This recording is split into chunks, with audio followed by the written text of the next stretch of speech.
Most kids don't quit basketball because they're not talented. They quit because they lose directions, confidence, belief before anyone actually realizes it happening. I'm Tracy Kao.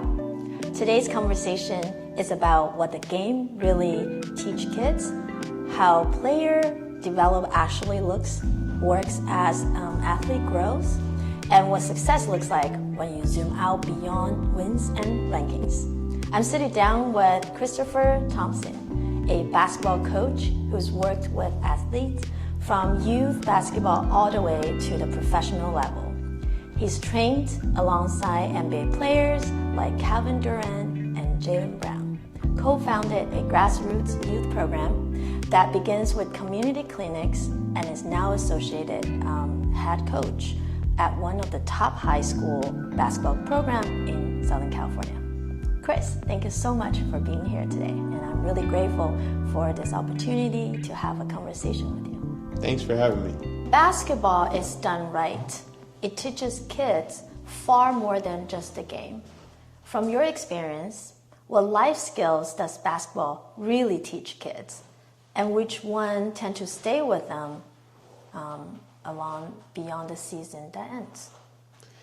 Yeah, I think basketball has plenty of transferable skills that you could take with you throughout life. So, just off the top of my head, I think learning how to deal with failure, right? Because a lot of times we have these expectations that we want to meet.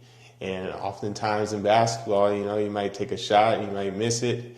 And you have to learn how to handle failure and go back and bounce back right back, because the game of basketball moves so fast.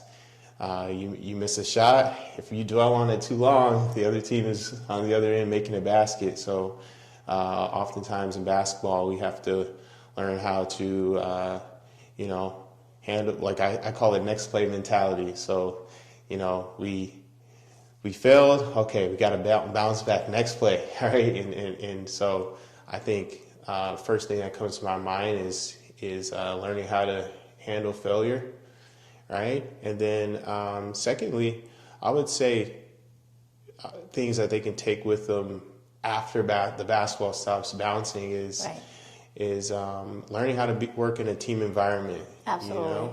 Yeah, so you can apply that anywhere, when you join the workforce, whether, everything has a team, every workspace has a team that you have to be a part of. There's a manager and there's people below them, and you have to learn how to, also another thing is be coachable. So, at times in many people's careers, you have to learn how to take orders from someone else. You have to learn how to take information and apply it really quickly. So I think those core components that we're teaching kids as coaches are things that they can take with them throughout life. Yeah, 100%. And I think that the kids that they learn through sports program, those skills are really transferable in life throughout their trajectory of life. And I think when you said, especially taking that constructive criticism, and how to cope with temporary drawback, as what we say, there's no failure per se, but every time when we quote unquote fail, it's like the experience, it's the lesson that we learn to better ourselves for the next time. Exactly. Which of those lessons do you think kids struggle with the most today? I would say, I think it changes when you're dealing with certain age groups. I would say for the middle school kids that I work with, definitely learning how to deal with failure. So they miss a shot, they might, feel embarrassed, their ego might be crushed. So oftentimes I'm coaching them on how to bounce back from it. So that I'm often teaching next play mentality with my middle school group. High school, at times the ego grows a little bit more. Maybe you had success at the youth level, so oftentimes learning how to work in this team environment. You have teams where maybe everybody was a superstar in middle school, right? But at the high school level, you know, everybody at the varsity level was a superstar, amazing. right? Uh-huh. Yeah. So now you have to learn, okay, maybe I might not have as many shots playing varsity now as compared to when I was an 8th grader, but how could I still, you know, contribute to the team? Maybe it's playing defense as hard as I can. Maybe it's, you know, diving on loose balls and just being, how would I say, you know, just raising your team's level of expectations. You know, maybe it's just being a leader. Maybe it's communicating at a high level. Maybe it's playing defense. But, you know, learning to apply, how can I contribute something to this team's success, right? So oftentimes kids feel attached to, like, oh, I'm not scoring the basketball. I'm not, well, you know, or I'm not getting as many shots as I need to. How can I impact the game? But, you know, when you're on a team, you know, things aren't always equal, you know, so you have to learn what other things can I contribute to the team's success. Yeah, I really love your experience, because as I watch the games and I see there's many dynamic of players, and like you said, the team player, every player plays in their ways to contribute to the teams, right? There are players who are very focusing on how to score, but there are also seen players that could have scored more, but are less confident to take the shot.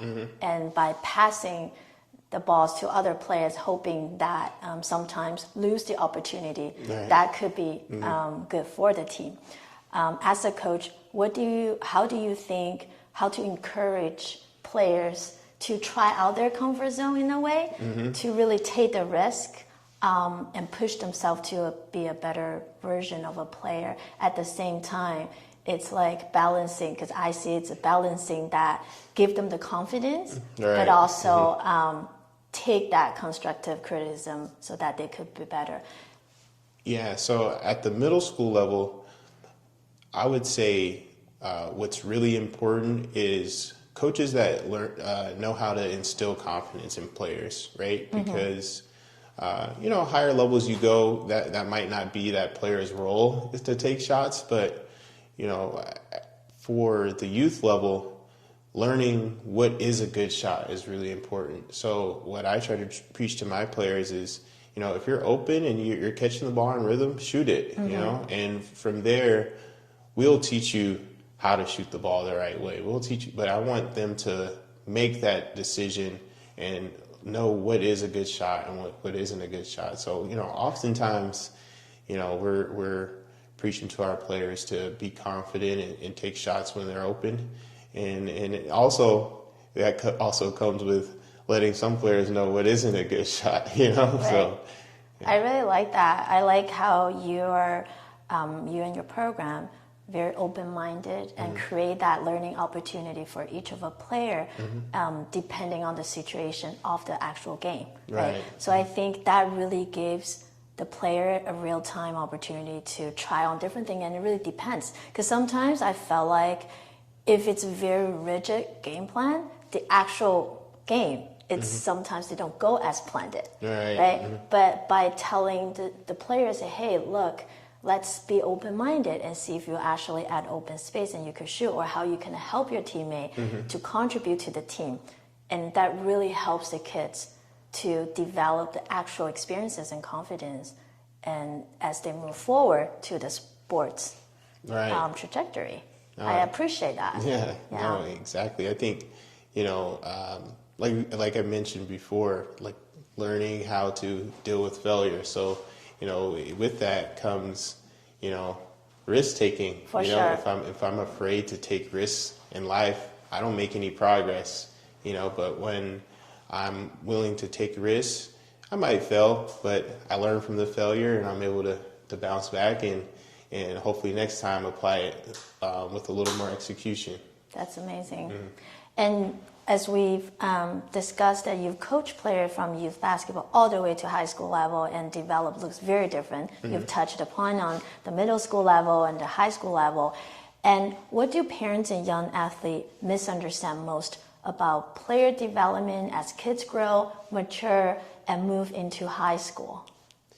Yeah, I would say one thing that maybe parents might misunderstand is, for one, everyone's development, it's, how would I say, everyone's development is different, right? Everyone's development is different and might be at different rates, you know? So you might have a kid who's growing into his body a little bit, and, you know, people are frustrated, like, oh, he's not catching the ball, he's not, well, you know, sometimes you have to give him a little time, right? Some players are like I mentioned, superstars at a youth level, and at times their development might plateau.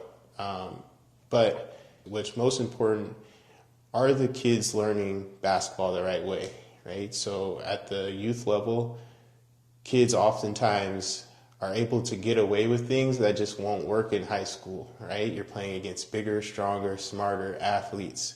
So I would say, are you learning the basic basketball concept, learning to play in space, right? Learning, you know, we can't have 5 people on one side of the court. So oftentimes in our practices, we'll stop things like, hey guys, look at this spacing. You know, the court has to be balanced. You know, are you learning to play without the basketball? You know, and if you're, like I mentioned, if you're a superstar in middle school, you go to a high school, that might not be the case, right? So learning how to play with other athletes. Am I learning how to move the ball, play within the flow of the offense? You know, maybe on your middle school team, you're able to take every shot for your team, and, you know, that just won't happen. You have to learn how to you know, play alongside other players.